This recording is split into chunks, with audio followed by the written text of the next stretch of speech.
আরবের এক পুরনো শহরের কোলাহলপূর্ণ বাজারে ইউসুফ নামের এক যুবক খেজুর বিক্রি করত। তার বাবা এই ব্যবসা তাকে শিখিয়ে দিয়েছিলেন, সাথে দিয়ে গিয়েছিলেন সততার শিক্ষা। বাজারের অন্য ব্যবসায়ীদের মতো তার অনেক ধন সম্পদ ছিল না, কিন্তু তার ছিল আল্লাহর ওপর অগাধ বিশ্বাস। একদিন সকাল থেকে দুপুর গড়িয়ে বিকেল হলো, কিন্তু ইউসুফের বিক্রি তেমন জমেনি। তার মুখটা চিন্তায় মলিন হয়ে আসছিল। ঘরে তার অসুস্থ মা একা আছেন, তার জন্য ফল ও ঔষধ নিয়ে যেতে হবে। এমন সময় এক ধনী পোশাকের মুসাফির তার দোকানের সামনে এসে দাঁড়ালেন। তার চেহারা দেখে মনে হচ্ছিল তিনি কোনো দূরদেশ থেকে এসেছেন।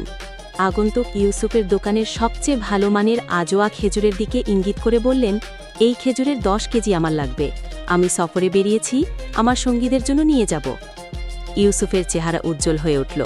একসাথে এতগুলো খেজুর বিক্রি হলে তার আজকের চিন্তা দূর হয়ে যাবে। সে খুশি মনে খেজুর মাপতে শুরু করল। পাল্লার একপাশে বাটখারা রেখে অন্য পাশে সে খেজুর তুলে দিচ্ছিল। হঠাৎ তার চোখ পড়ল খেজুরের স্তূপের নিচের দিকে। ওপরের খেজুরগুলো যতটা তাজা ও বড়, ভেতরের কয়েকটি তেমন নয়। এগুলো গতকালের, সামান্য শুকিয়ে গেছে। ক্রেতার পক্ষে এটা বোঝা সম্ভব নয়, কারণ তিনি ওপরের চাকচিক্য দেখেই মুগ্ধ। এক মুহূর্তের জন্য শয়তান তার মনে ওয়াসওয়াসা দিল। সে ভাবল, যদি আমি এগুলো মিশিয়ে দেই তাহলে কেউ বুঝবে না, আমার অনেক লাভ হবে, আর মায়ের জন্য ভালো ফল কিনতে পারব। কিন্তু পরক্ষণেই তার বাবার কথা মনে পড়ল।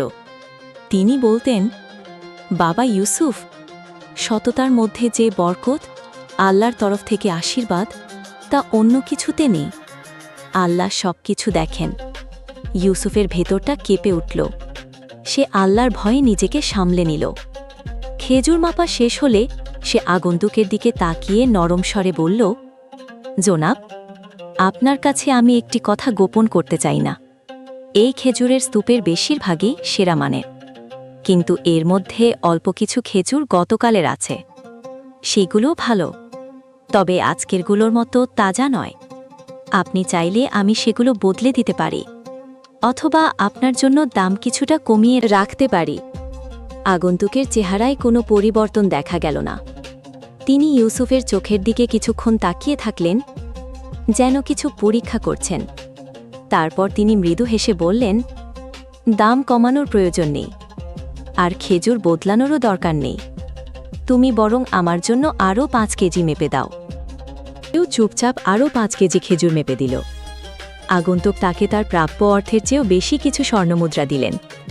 ইউসুফ ইতস্তত করে বলল, কিন্তু জনাব, এত বেশি কেন? আগন্তুক তার কাঁধে হাত রেখে বললেন, এই অতিরিক্ত মুদ্রা তোমার সততার পুরস্কার। আমি আসলে একজন ব্যবসায়ী। আমি এই শহরে এমন একজনকে খুঁজছিলাম যার সাথে একটি বড় ব্যবসায়িক চুক্তি করা যায়। আমি সকাল থেকে অনেক দোকানে গিয়েছি এবং প্রত্যেকে সততা পরীক্ষা করার জন্য ইচ্ছাকৃতভাবে তাদের মনোযোগ অন্যদিকে সরিয়ে দিয়েছি।